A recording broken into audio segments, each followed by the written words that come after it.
welcome two-time Grammy Award winner. He is a personal mentor to several professional athletes, and his new memoir, Unashamed, is in stores now. Hip-hop artist Lecrae in the house. Thank you so much for being here. It's a pleasure. Glad to be here.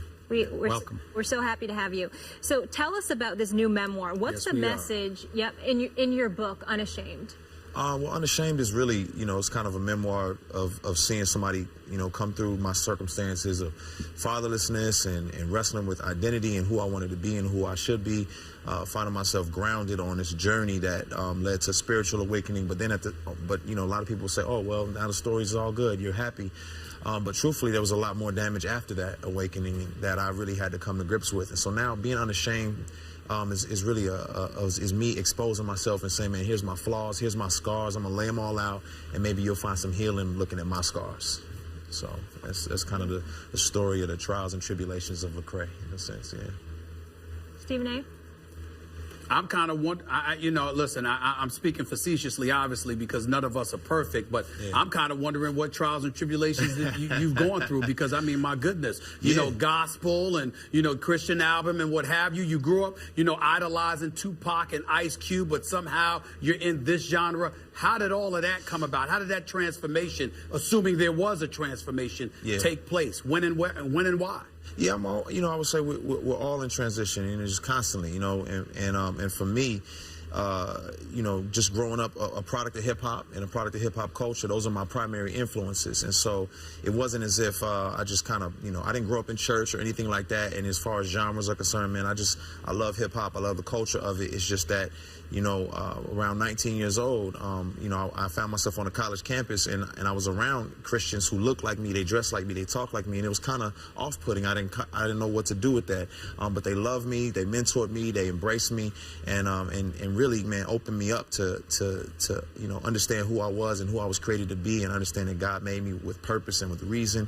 And man, that really began to broaden my horizons. And the trials and tribulations, I got a laundry list, and so a lot of people would assume, oh, you're a Christian, you're good, you're clean, you're perfect. But truthfully, I'm backstory of a lot of abuse, molestation, made a lot of terrible decisions in my life, and still, even through it all, God has sustained me, held me down, and allowed me to, continue to thrive and keep pushing. So, if I may say so, over the years, I've checked out a number of Christian rappers, and they've never been very good. Yeah. And you are gifted. Yeah. And to me, Gravity was Breakthrough, and Tell the World is still my favorite off that album, because you are speaking to people and reaching people with your God-given talent, because it's extreme. So obviously, your lyrics, by rap standards, are clean. Yeah. What, if any, impact have you had on other rappers cleaning up their lyrics?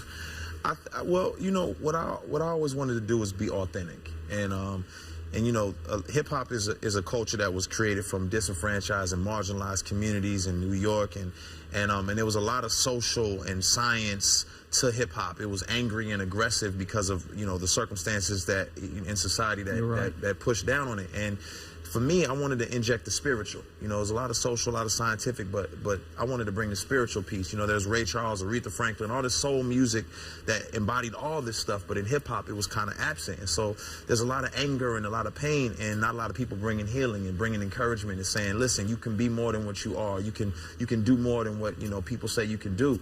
And I just want to be a voice of substance and healing. So when I put my arm around some of these guys, in the industry, I'm encouraging them, and I'm telling them, man, you're talented. We can use that for far more than just degrading and all the other stuff that we would use our music for. Anybody listen?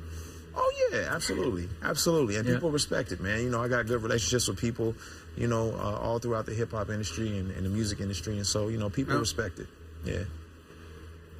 That's where I was going. I wanted to know if they listened, but I wanted to get specific. The athlete compared to the hip-hop artist, how receptive are both genres, are they equally receptive, Yeah. or do you find one to be more receptive than the other? So what I would say is sometimes that genre, when you kind of classify it as gospel or Christian, it's off-putting, and so a lot of times I don't label it. I make music. I'm Lecrae, the person is a Christian. I may talk about social issues. I may talk about love, relationships. I may talk about my love for Jesus. It could be all of that.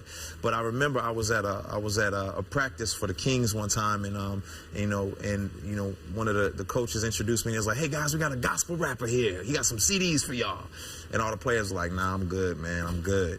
And I actually write about that in the book, because that kind of adjective is some people look at it like, well, the music's gonna be terrible, or it's gonna be corny, or you're not gonna be speaking about anything relevant. I can't relate to you. But what's happened over time is people have recognized, oh man, he's talking about real stuff. Like, the music is dope. He's talking about real stuff, and it's not a sermon necessarily. I can go to church on Sunday to get a sermon, but it's encouraging and it's uplifting and it's empowering. And I think in the locker room, athletes want to hear something to get them riled up. They want to hear something to get them focused on that, on the field, on the court, whatever it may be. And then I provide an alternative to some of the other stuff that some cats may be listening to. So you've grown close to Steph Curry. That's my man. Yeah. Describe to us on a spiritual level what he's made of. Man, Steph is he's solid through and through. It's not just just tongue in cheek with him. Real deal. He's a real deal. You know what I mean? You can see it. In the subtle things and the bigger things. I think even just watching him on the court. Obviously, he's a human. He's not perfect. He's not the perfect picture of a human being, but he's real. He's authentic. He's serious about his faith. He's humble. He's a good father. He's a husband. He's a role model, and and he's one of arguably the greatest player in the NBA right now, a shooter, and so it's like, man, to wear all of that and to still maintain that humility and that grounding, man, it's a testament to his faith. It's hard when you put somebody on that high a pedestal, and we've put Steph on a pretty high pedestal, Absolutely. both as a player and a father, husband. Absolutely. Right? Absolutely. Yeah, but he maintains and he does it well. He's got great people around him, and really proud of him. You know what I mean? He challenged me to a. How do you feel? Yeah. No, I'm sorry. Go ahead. I was Did he challenge you to a what? I didn't hear. He challenged me to help fight malaria by calling my shot, by making a shot, and I was like, what kind of shot do I shoot? With Steph, challenging me in this particular situation. And we sat and deliberated it, and I I kind of just went for a one-hand three-point shot. That's the best I could do. And of course I hit it. Oh, of course you hit it. Okay. Yeah. All right. Go ahead, Stephen A. What I wanted to ask was that when you think about the players themselves being so receptive to you, how receptive are you to the level of pressure applied to some of these young guys who may not have the level head that you have, but yet share the same obligations, being called upon to be role models, being called upon to conduct themselves in upstanding fashion and things of that nature? What are your thoughts about all of that? Yeah, that's why I make myself available to them. First of all, I know it's extremely hard for them to trust anybody. They got everybody pushing at them, pulling at them, grabbing at them. And for me, it's really been making sure that they understand that I see them as a person, as a human, as a whole person. Like, I know what you do on the field, on the court, but you're a whole person, and that's how I want to look at you. Every player needs a multitude of different coaches. You got to have your strength and conditioning coach. You may have a shooting coach, whatever it may be. And I just look at myself as trying to offer a different kind of coaching. You know what I mean? So it may be spiritual, mental, emotional coaching that maybe I can bring to the table. And at the end of the day, man, just a friend that can understand what it's like to be in the limelight, to understand what it's like to have all the pressures on you, but to still maintain your integrity, to still maintain your focus, to still go out there and do a good job. And man, I just like to be available for guys in that way. You've led some chapel studies over the last few years, some pregame Bible studies, if you will, both NBA, NFL also. Yeah. Yep.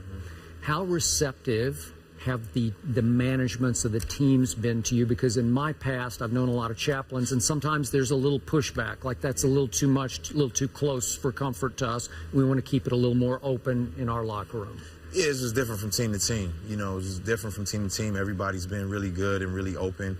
You know, and a lot of great relationships have developed because of that. You know, I remember going into the pre-Super Bowl game when the Ravens were playing, and that was just a very spiritual place. You know what I mean? It was like they didn't need me in the room. After Ray Lewis, yeah. Yeah, right. You know, it was just, I didn't need me in the room, but a lot of teams have been really receptive, and you know, and it's been good for me. You know, it's been good for me to just, you know, I think they realize that I see them as real people. You know what I mean? I made some crazy, you know, one crazy situation. I remember doing the chapel for the Giants, and I was in a room, and I was like, yo, I need a volunteer. I need a volunteer. My man right here, get up here. What's your name? And he was like, Eli. I was like, yeah, of course it is. My man. But it's just, it's a good place where people can realize, man, I'm just here as a real guy to help you out in any way I can. You know, I'm not here for autographs. I'm not here to, you know, to talk about any of the other stuff than all the glitz and the glam and the fame and the glory stuff. I'm just here on some real stuff. You got real issues. You got a mom. You got a baby moms. You got all kind of other stuff going on. I'm here for you. You know what I mean? Lecrae, we talk about other people being open to you. Thank you for being open and sharing your past and bringing this message of healing and hope. You're a light, and this is beautiful, and it's an honor to have you here with us. So the honor's mine. keep doing your thing. Plan to keep it up. God bless you. We're rooting for you. Appreciate it. Thank you so much. Yeah. We'll have more First Take after the break. Stay here.